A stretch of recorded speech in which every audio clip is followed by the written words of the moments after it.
That's good stuff. What's going on, everyone? You're watching RD Motoring. I'm driving my 2019 Chevy Blazer, and today I'm going to talk about 5 things that I really don't like about this car. So for number 1, I want to talk about the interior materials. I don't think that they're as good as they could be for this price point. I'm driving a Blazer RS, which starts around $44,000, and I just think there's a little bit too much plastic in this interior. I haven't driven many of the other competitors, so I don't know exactly how those interiors are, but from what I see in this car, it's just, we have a little bit of hard plastic up top here.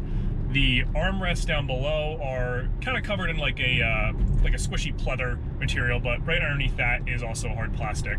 And the dash is covered in plastic.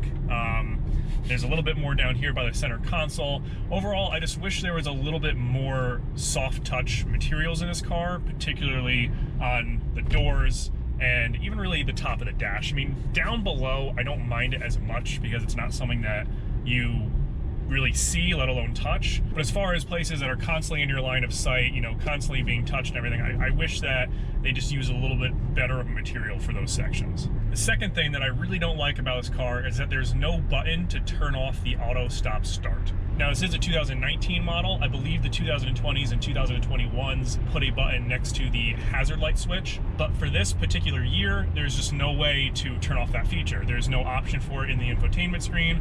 Obviously, like I said, there's no exterior button to turn it off.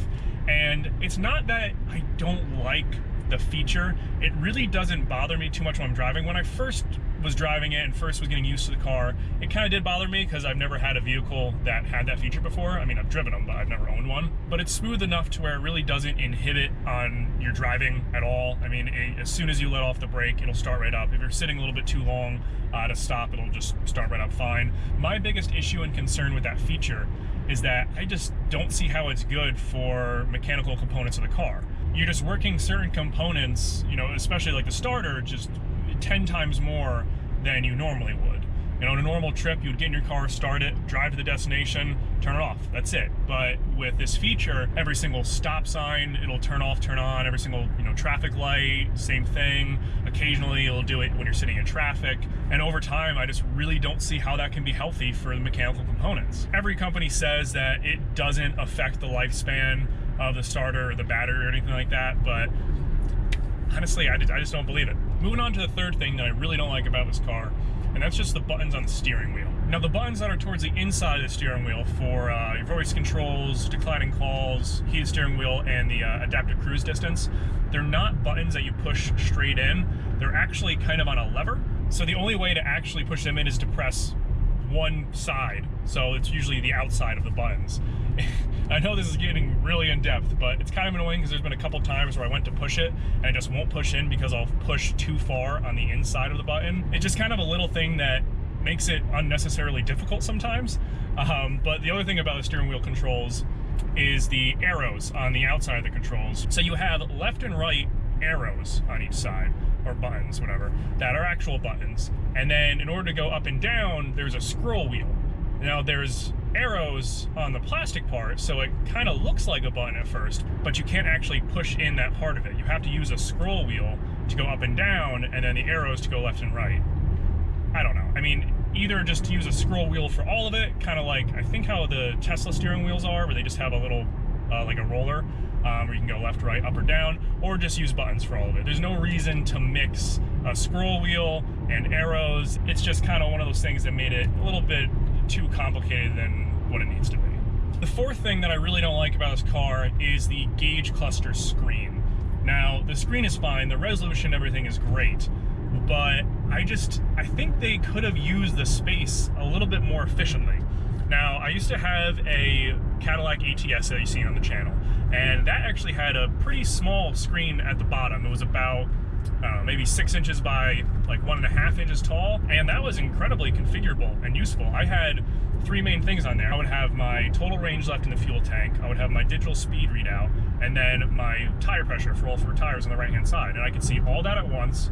It was pretty much everything I wanted to see, and it was great. But for some reason on this screen, which is 4 times as big as that, I can only see one thing at a time. I just think they could have used the space a little bit more effectively, and it's kind of annoying to go through all the different information pages. If you want to see your range left, if you want to see your tire pressure, it's all on its individual pages that just takes up the entirety of the center screen. And I wish there was just a way to kind of space it out, maybe have 2 or 3 things on there at the same time, and there's plenty of room for it. So I don't know why that they opted to do it this way, but it is what it is. And the other thing that kind of bothers me is that the screen cuts into the analog tachometer and the analog gauges for the water temp and the fuel gauge.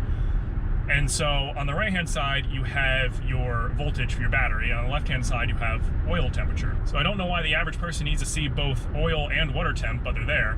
And the thing that actually bugs me about it is that you can't change what's in those screens. So why even is it a screen at all? The whole point of having a screen as a gauge cluster is so it's configurable, so you can customize what you want to see, have what you want up there, and get rid of anything else you don't want. If they were going to just have those 2 readouts as a constant, they should have just made them analog. I personally think that analog gauges look better anyway, so if you're gonna make them digital, at least make it so I can change what's showing. And that brings us on to the 5th and final thing that I really don't like about this car, and it's the big one. It's the one that everyone talks about, and that's the fact that this is not what a Blazer used to be. Now, I've said in a previous video that this is a great car for what it is, and it's true. For a mid-size crossover SUV, this is a great car. It's comfortable, it's quiet, it has a bunch of great features. I just wish that they built something that could compete with the Wrangler and the Bronco. We've seen them do it. I mean, they just unveiled the new Hummer EV, and I think that thing's a beast. I honestly do. If you want me to talk about that in another video, please leave a comment below.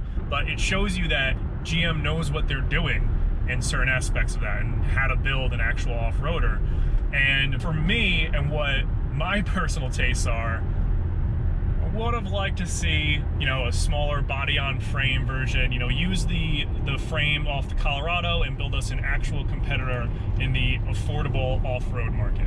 I think that would also sell well, and you also wouldn't have everyone complaining about it, which, that's a plus, right? So that concludes the 5 things that I really don't like about the Chevy Blazer. If you enjoyed the video, feel free to like and consider subscribing as I post a new video every week. Take care, everyone. But for this particular